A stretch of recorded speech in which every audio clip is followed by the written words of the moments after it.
أعوذ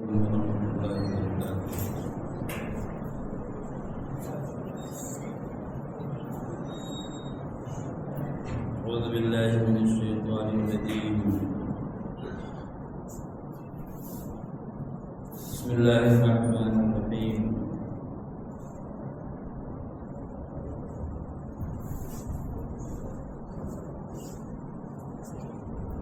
وقال ربكم ادعوني استجب لكم إن الذين يستكبرون عن عبادتي سيدخلون جهنم داخرين. دینی بھائیوں، آج آپ نے 24واں پارے کا آخری حصہ اور 25واں پارے کا شروع کا حصہ آپ نے سنا ہے.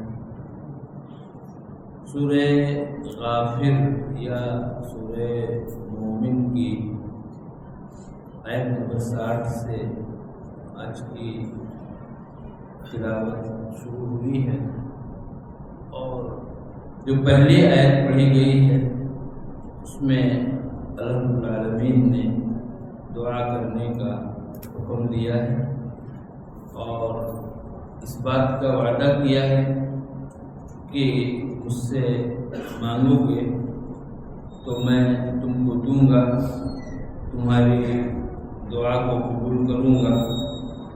اس سورہ مومن پر کل ہم لوگوں نے گفتگو کی تھی.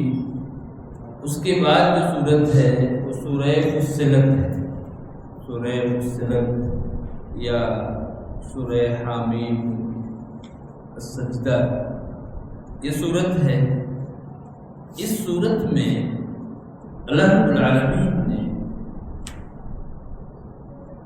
بہت ہی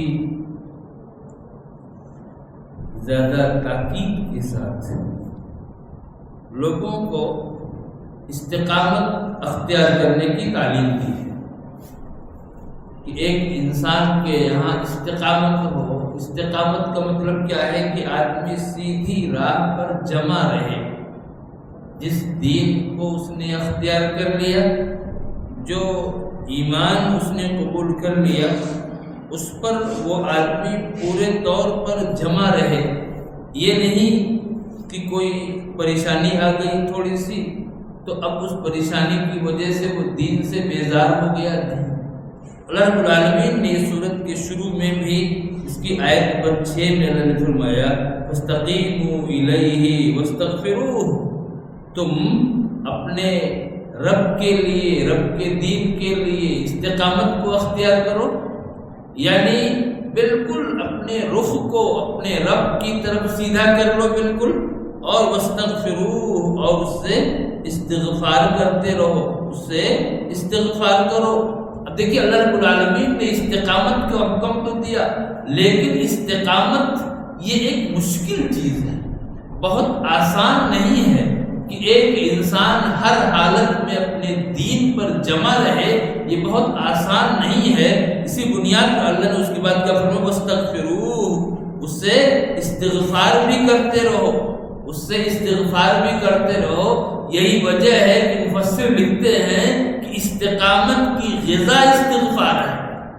جیسے ایک انسان کی غذا ہوتی ہے، اس غذا کے بغیر ایک انسان ٹک نہیں سکتا، جی نہیں سکتا، چل پھر نہیں سکتا، ویسے ہی استقامت کی بھی غذا ہے، اور وہ کیا استغفار ہے. اگر ایک انسان استغفار کرتا ہے تو اللہ رب العالمین استقامت کے لیے اس کی مدد کرے گا. اس لیے ہمیں استقامت اختیار کرنے کا حکم ہے، اور استقامت کی غذا استغفار ہے. اس لیے استغفار ہمیں کثرت سے کرنا ہے. اور اللہ رب العالمین نے ایسے بندوں کے لیے، ایسے لوگ جنہوں نے اپنی زبان سے کہا ربنا اللہ، میرا پروردگار اللہ ہے، ثم استقاموا، پھر اسی پر جم گئے. یہ نہیں کہ زبان سے کہہ دیا اور اس کے بعد سارا عمل اس کے اپوزٹ ہے، نہیں، کہنے کے بعد جم گئے تو ان کے لیے کیا انعام ہے؟ تتنزل علیہم الملائکہ الا تخافوا ولا تحزنوا وابشروا بالجنة التي كنتم توعدون. اللہ کے ایسے نیک بندوں پر فرشتے نازل ہوتے ہیں اور وہ فرشتے کہیں گے کہ تم کو ڈرنا نہیں ہے، تم کو غم نہیں کرنا ہے، وَأَبْشِرُوا بِالْجَنَّةِ الَّتِي كُنتُمْ تُوعَدُونَ، اور اس جنت کی تم بشارت لے لو، خوشخبری لے لو جس کا تم سے وعدہ کیا جا رہا تھا۔ فرشتے ایسے نیک بندے کو جس نے اللہ کو اپنا رب مانا، پروردگار مانا اور پھر اسی کے اوپر جم گیا، فرشتے اس کو بشارت دیں گے۔ یہ بشارت کب ہوگی؟ اس کے تعلق سے مفسرین لکھتے ہیں، امام وکیع بن جراح رحمہ اللہ ایک بڑے محدث گزرے ہیں، وہ کہتے ہیں کہ یہ بشارت 3 موقعوں پر ہوگی۔ 3 موقعوں پر ایسے مومن بندے کو یہ خوشخبری دی جائے گی۔ ایک تو موت کے وقت جو بہت ہی مشکل وقت ہوتا ہے، اس وقت میں اس بندے کو، اس نیک انسان کو اللہ کے فرشتے خوشخبری دیں گے۔ اور دوسری جگہ کیا ہے؟ قبر میں، جب وہ قبر میں جائے گا اس قبر میں بھی اس کو یہ بشارت دی جائے گی۔ اور تیسری جگہ کیا ہے؟ جب وہ دوبارہ اٹھے گا، میدان محشر میں کھڑا ہوگا، جب اس کو بشارت دی جائے گی تو اللہ رب العالمین کے فرشتے اس کو بشارت دیں گے۔ کس چیز کی؟ کیا کہیں گے؟ اللہ تخافوا ولا تحزنوا، تم کو کسی طرح سے کسی چیز کے لیے ڈرنا نہیں ہے، اور جو کچھ تم چھوڑ کر کے آئے ہو پیچھے، اپنا مال، اپنی اولاد ہے، اس کے بارے میں غم نہیں کرنا ہے، اور تم اس جنت کی خوشخبری لے لو جس کا تم سے وعدہ کیا گیا تھا۔ نحن اولیاؤکم فی الحیات الدنیا وفی الآخرہ، ہم دنیا کی زندگی میں بھی تمہارے مددگار ہیں، وفی الآخرہ، اور آخرت کی زندگی میں بھی تمہارے مددگار ہیں۔ وَلَكُمْ فِيهَا مَا تَشْتَهِي أَنفُسُكُمْ، اور اس جنت میں تمہارے لیے وہ تمام چیزیں ہوں گی جو تم چاہو گے، تمہارا دل جو چاہے گا۔ دنیا میں ایسا ہو نہیں سکتا کوئی بھی انسان، بڑا سے بڑا انسان ہو، کہ اس کا جو بھی دل چاہے وہ سب اس کو مل جائے، یہ نہیں ہوتا ہے۔ یہ جنت ہی کی خصوصیت ہے کہ ایک انسان کا جو دل چاہے گا وہ اس کو وہ چیز ملے گی۔ وَلَكُمْ فِيهَا مَا تَدَّعُونَ، اور جو تم طلب کرو گے سب پاؤ گے۔ نُزُلًا مِّنْ غَفُورٍ رَحِيمٍ، یہ ایسے پروردگار کی طرف سے مہمان نوازی ہوگی جو غفور ہے، بہت بخشنے والا اور بہت رحم کرنے والا ہے۔ اللہ رب العالمین نے صورت میں استقامت کو اختیار کرنے کا حکم دیا، اور اس پر کیا بشارت ہے اس کو بھی اللہ تعالیٰ نے بتایا۔ تو ایک مومن کی یہ شان ہے، فتنے آتے ہیں، آزمائشیں آتی ہیں۔ پچھلی قوموں میں جو نیک لوگ گزرے ان کے ساتھ پتہ نہیں کتنی آزمائشیں آئیں، ان کو آرے سے چیر دیا گیا، ان کو آگ میں ڈال دیا گیا، یا گڈھے کو کھود کر کے اس میں ڈال دیا گیا، نہ جانے کیسی آزمائشیں ہوئیں، لیکن انہوں نے اپنے ایمان کی حفاظت کی۔ ایک مسلمان کی یہ شان ہے کہ اس کے یہاں استقامت، وہ اپنے دین پر جمع رہے، اپنے ایمان کی حفاظت کرے۔ اگر ایک انسان اپنے ایمان کی حفاظت کر لے گیا تو پھر اس نے سب کچھ بچا لیا۔ ایک صحابی ہجرت کر رہے تھے مکہ سے مدینہ، اور ہجرت کیسے کیا؟ انہوں نے ایک اونٹ پہ سوار ہوئے، بیوی کو لیا، بچے کو لیا، اور جب چلنے کے لیے تیار ہوئے تو اسی موقع سے سسرال کے لوگ آ گئے اور کہا کہ دیکھو تم جا رہے ہو تو جاؤ، لیکن یہ بچی یعنی تمہاری بیوی ہمارے گھر کی ہے، تم اس کو نہیں لے جا سکتے ہو۔ وہ لوگ ان کی بیوی کو چھین کے لے کے چلے گئے۔ اس کے بعد پھر ان کے گھر والے آئے اور کہا کہ دیکھو تم جا رہے ہو تو جاؤ، لیکن یہ بچہ جو ہے یہ ہمارے گھر میں پیدا ہوا ہے، تم اس کو نہیں لے جا سکتے۔ اس کے بعد سواری کو بھی چھین لیا۔ یہ صحابی پیدل، بیوی چھوڑا، بچہ چھوڑا، سواری چھوڑا، پیدل مدینہ روانہ ہوئے۔ جب نبی پاک کے پاس پہنچے عرض کیا اللہ کے نبی سب کچھ چھوڑ کے آیا ہوں، صرف ایمان کو بچا کے لایا ہوں۔ تو نبی پاک نے کیا کہا کہ اگر تم نے ایمان کو بچا لیا ہے تم نے سب کچھ بچا لیا، تیرا سب کچھ سیف ہے، محفوظ ہے، کچھ نہیں گیا ہے، اگر تمہارا ایمان بچ گیا تو تو یہ استقامت ہے ایک انسان کے یہاں کہ کیسی بھی پریشانی آئے، کیسی بھی مشکلات آئیں، وہ کہیں بھی اپنے ایمان کا، اپنے دین کا سودا نہ کرے۔ اللہ نے اس بات کی تعلیم دی ہے یہاں پر۔ اور لوگ اللہ رب العالمین کا انکار کرتے ہیں۔ اللہ رب العالمین نے قرآن کریم میں جگہ جگہ اپنی توحید، ایسے ہی اپنی ربوبیت، اپنی خالقیت، ان چیزوں کو بیان کیا ہے۔ یہاں اللہ نے اس سورت کے شروع میں کیا کہا کہ تم اس ذات کا انکار کرتے ہو، تم اس کا انکار کرتے ہو جس نے اس زمین کو 2 دنوں میں پیدا کر دیا۔ پوری زمین کہاں سے کہاں تک ہے، اس کو جس نے 2 دنوں میں پیدا کر دیا، تم اس کا انکار کرتے ہو، اور اس کے بعد پھر اس میں پہاڑوں کو بنا دیا اس نے، جو اس زمین میں بالکل میخ کا کام کرتے ہیں، جس سے زمین ہچکولے نہیں کھا رہی ہے، اس پہاڑوں کو بنا دیا، اور اس زمین کے اندر جتنی مخلوقات ہیں ان تمام کی خوراک کو اس زمین میں پیدا کر دیا 4 دنوں کے اندر۔ تم اس کا انکار کرتے ہو، یعنی جس کے اندر اتنی کیپیسٹی ہے، اتنا پاور ہے، تم اس کا انکار کرتے ہو، اور پھر اس کے بعد وہ آسمان کی طرف متوجہ ہوا، مستوی ہوا آسمان پر، تو وہ آسمان بالکل دھواں تھا، دھواں بالکل آسمان۔ تو اللہ نے آسمان سے کہا اور زمین سے بھی کہا، ایتیا طوعا او کرہا، تم دونوں آ جاؤ، تم دونوں آ جاؤ، خوشی سے آؤ یا ناخوشی سے آؤ، تم آ جاؤ۔ قالتا اتینا طائعین، تو آسمان نے بھی کہا اور زمین نے بھی کہا کہ ہم بالکل خوشی خوشی اطاعت کرتے ہوئے آ رہے ہیں۔ جس ذات کی یہ شان ہو، جس کی یہ قدرت ہو اور اس کی یہ کیپیسٹی ہو، اس کا تم انکار کرتے ہو۔ اللہ تعالیٰ نے لوگوں کو سمجھایا ہے اپنی توحید کے بارے میں، اور پھر آگے بھی چیزیں ہیں۔ پھر 7 آسمان اس نے 2 دن میں بنا دیے، اور ہر آسمان کے اندر اللہ رب العالمین نے وحی بھیج دی، اور یہ جو آسمان دنیا ہے اس کو اللہ رب العالمین نے تاروں کی روشنی سے مزین کر دیا۔ یہ تمام چیزیں ہوئی، اس کا تم انکار کرتے ہو۔ اللہ نے توحید کو سمجھایا ہے۔ جو لوگ اس چیز کو نہیں سمجھتے وہ اللہ رب العالمین کو چھوڑ کر کے وہ نہ جانے چھوٹی چھوٹی چیزوں کی پوجا کرتے ہیں، اور یہ بہت بڑی محرومی ہے، بہت بڑی بدنصیبی ہے ایک انسان کی۔ آگے اللہ رب العالمین نے آپسی تعلقات ایک انسان کی، ظاہر سی بات ہے کہ ایک انسان انسانوں کے بیچ میں رہتا ہے، تو کبھی کوئی معاملہ بھی آ سکتا ہے، کبھی کوئی اس کے ساتھ زیادتی کر سکتا ہے، بد کلامی کر سکتا ہے۔ اب اس کا کیا رویہ ہونا چاہیے؟ اللہ نے اس کو بتایا، وَلَا تَسْتَوِي الْحَسَنَةُ السَّيِّئَةُ وَلَا السَّيِّئَةُ اِدْفَعْ بِالَّتِي هِيَ أَحْسَنُ۔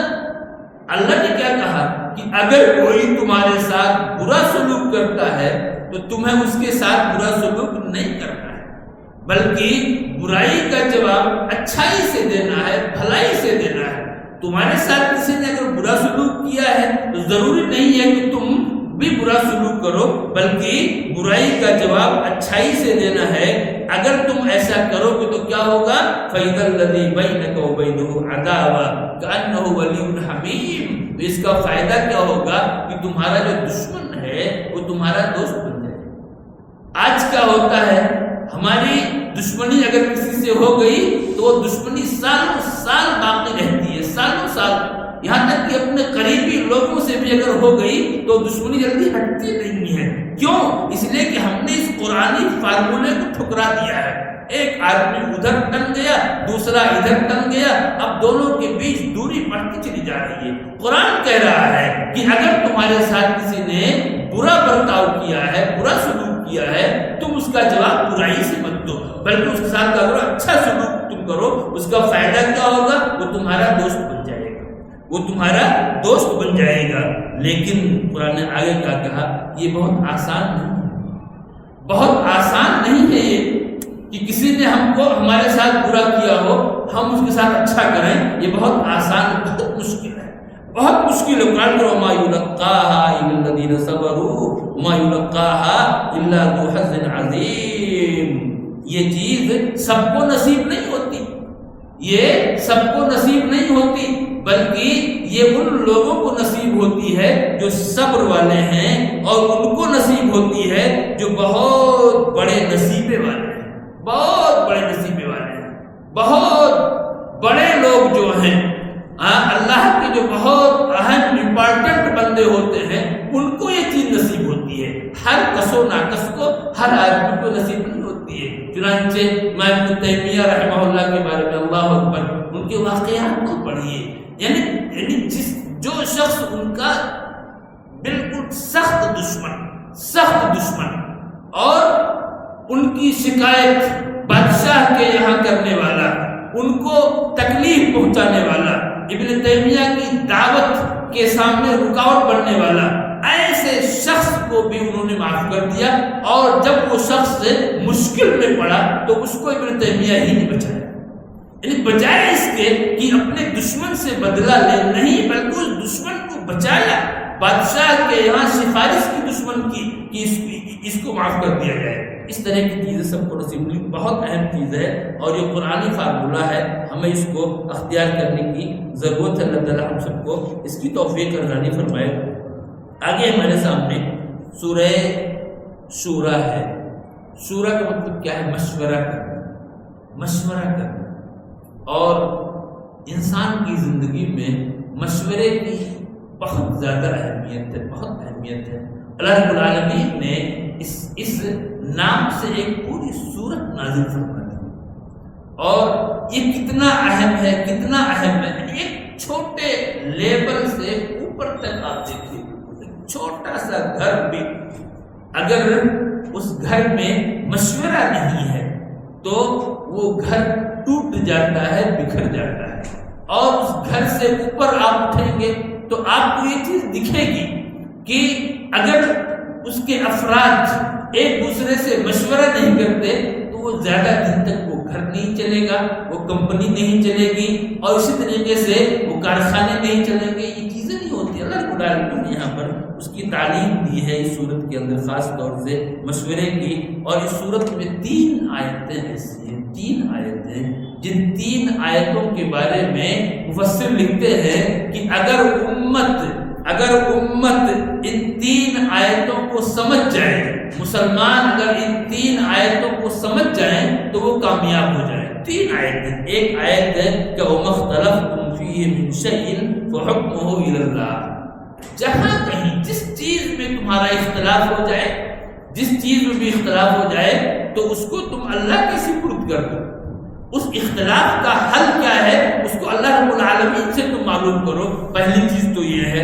اور دوسری چیز جو اس آیت کے، اس صورت کی آیت نمبر 15 میں آ رہی ہے، کیا ہے اس میں؟ وَأُمِرْتُ لِأَعْدِلَ بَيْنَكُمْ، مجھے حکم دیا گیا ہے کہ میں تمہارے درمیان انصاف کروں، تو انصاف بھی یہ بہت بنیادی چیز ہے کسی بھی سماج کو بچانے کے لیے، سماج، سوسائٹی، معاشرے کی سیفٹی کے لیے، وہ ان کے افراد کے درمیان انصاف یہ بہت بنیادی چیز ہے۔ اگر انصاف نہ ہو تو وہ سماج ٹوٹ جاتا ہے۔ یہ آسمان اور یہ زمین، یہ پوری کائنات، یہ اسی نظام عدل پر، انصاف کے نظام پر قائم ہے۔ اگر اس نظام عدل جہاں سے ہٹتا ہے تو وہ سسٹم پورا خراب ہو جاتا ہے، چاہے وہ کوئی دینی ادارہ ہو یا کوئی اور چیز ہو، آپ وہاں جو اس کو بکھرتا ہوا دیکھیں گے۔ اور تیسری چیز کیا ہے؟ وہ امرهم شورا بینہم، اور مسلمانوں کا معاملہ یہ باہمی مشورے سے طے ہوتا ہے۔ یہ بہت امپارٹنٹ چیز ہے، ہمیں اس چیز کو اپنی زندگی میں نافذ کرنے کی ضرورت ہے کہ ہم ایک دوسرے کے ساتھ، ہم میں کچھ بڑے ہوں گے، کچھ چھوٹے ہوں گے، کچھ کسی انداز کے ہوں گے، کسی کی یہاں عقل زیادہ ہوگی، کسی کی یہاں عقل کم ہوگی، یہ تمام چیزیں ہیں، لیکن اگر ہم باہمی مشورے سے اپنے مسائل کو، معاملات کو طے کریں تو ہمارے معاملات یہ بہت ہی اچھے اور بہترین ہوں گے، اور کسی بھی طرح سے ایک انسان کو اپنے معاملات میں پریشانی کا سامنا نہیں کرنا پڑے گا۔ اس لیے ہمیں ان چیزوں کا دھیان رکھنا چاہیے۔ اور اس کے علاوہ اللہ رب العالمین نے ان صورتوں کے اندر بہت ہی اہم تعلیمات دی ہیں، اور انسان کے بہت سارے مسلمانوں کے عقیدے، مسلمان ہیں، نماز پڑھتے اللہ کو مانتے لیکن عقیدے خراب. شادی ہوئی 2 سال 4 سال 5 سال اولاد نہیں ہوئی، اب عقیدہ خراب. وہ فوراً یہاں وہاں پہنچ جائیں گے، اس مزار پہ، اس درگاہ پہ، اس بابا کے پاس، فلاں کے پاس پہنچ جائیں گے. کیوں؟ اولاد کہاں نکلی؟ اللہ نے یہاں فرمایا کہ یہ اللہ کا پاور ہے جی، تم یہاں وہاں بھاگ کے کیوں جاتے ہو؟ یہ اللہ کا پاور ہے. یہب لمن یشاء اناسا ویہب لمن یشاء الذکور. جس کو چاہتا ہے لڑکی دیتا ہے، جس کو چاہتا ہے لڑکا دیتا ہے، اور جس کو چاہتا ہے دونوں دیتا ہے، اور جس کو چاہتا ہے 5 رکھ دیتا ہے، کچھ بھی نہیں دیتا ہے. یہ اللہ رب العالمین کا انہ علیم قدیر. وہ علیم ہے، وہ جانتا ہے کہ کس کو کیا ملنا چاہیے، اور قدیر ہے، پوری طاقت رکھتا ہے. جو دینا چاہے گا اسے کوئی روک نہیں سکتا ہے. اللہ نے کہا ہے کہ انسان قرآن پڑھتا نہیں مسلمان، تو وہ اتنے اس کے عقیدے خراب، وہ اولاد کے لیے یہاں وہاں بھاگے گا، اپنے ایمان کا سودا کرے گا. جب قرآن کہہ رہا ہے کہ یہ پاور اللہ کا ہے، کسی کے پاس یہ پاور ہے ہی نہیں، تو کسی انسان کو کسی اور کے پاس جانے کی کیا ضرورت ہے؟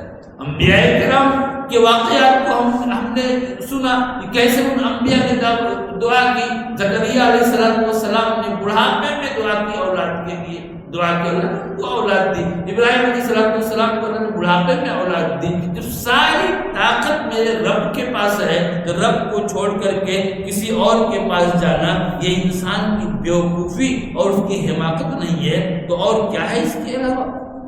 آگے اللہ رب العالمین نے جگہ پر اللہ تعالیٰ نے جنت کا تذکرہ کیا ہے، اور لوگوں کو اس کی ترغیب دلائی ہے کہ ایک انسان اس کی کوشش کرے. دیکھیے اگر یہ کہا جائے کہ وہ کون سی چیز ہے جو انسان کو اگر مل جائے تو اس کا دل مطمئن ہو جائے، بالکل وہ سیٹسفائی ہو جائے، بالکل مطمئن ہو جائے، تو وہ کون سی چیز ہے؟ دو چیزیں ہیں. ایک وہ جسے اس کا دل چاہتا ہو، اور دوسری وہ جسے اس کی آنکھ چاہتی ہے.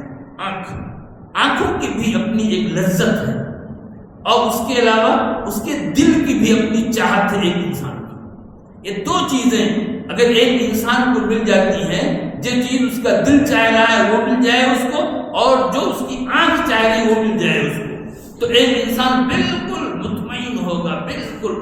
اور اس دنیا کے اندر کسی انسان کو ایسا ہو نہیں سکتا کہ جتنا اس کا دل چاہے سب مل جائے، جتنی اس کی آنکھ چاہے سب مل جائے. نہیں، جنت میں اللہ نے کیا کہا؟ اللہ نے کیا فرمایا؟ فیہا ما تشتہیہ الانفس وتلذ العیون. اس جنت کے اندر وہ تمام چیزیں ہوں گی جن کو تمہارے دل چاہیں گے، اور وہ تمام چیزیں ہوں گی جن سے تمہارے آنکھوں کو لذت ملے گی. ساری کوئی نعمت بچے گی نہیں. ایسی جنت ہے میرے بھائیوں. اس جنت کے لیے بھاگنے کی ضرورت ہے، کوشش کرنے کی، محنت کرنے کی ضرورت ہے، اور اس جنت کے لیے اپنے آپ کو پورے طور پر تیار کرنے کی ضرورت ہے. اللہ رب العالمین ہم کو، آپ سب کو اس بات کی توفیق عطا فرمائے، اور ہماری یہ خواہش جو سب سے بڑی خواہش ہے ایک مومن کی، سب سے بڑی چاہت ہے، اللہ تعالیٰ اسے پوری فرمائے. اور ہم سب جیسے یہاں اکٹھے ہیں اللہ کے گھر میں، اللہ تعالیٰ ہم کو اپنے اس نعمتوں بھری جنت میں ہم کو، آپ سب کو اکٹھا فرمائے، اور رب العالمین وہ عظیم ترین نعمتوں میں عنایت فرمائے. جہنم کے عذاب سے ہم سب کو بچا لے. العالمین ہم سب کا حامی و ناصر ہو جائے، مددگار ہو جائے، اور ہماری ہر طرح سے مدد فرمائے. آمین رب العالمین. صلی اللہ وسلم علی نبینا محمد وعلی آلہ وصحبہ وسلم تسلیما کثیرا. السلام علیکم.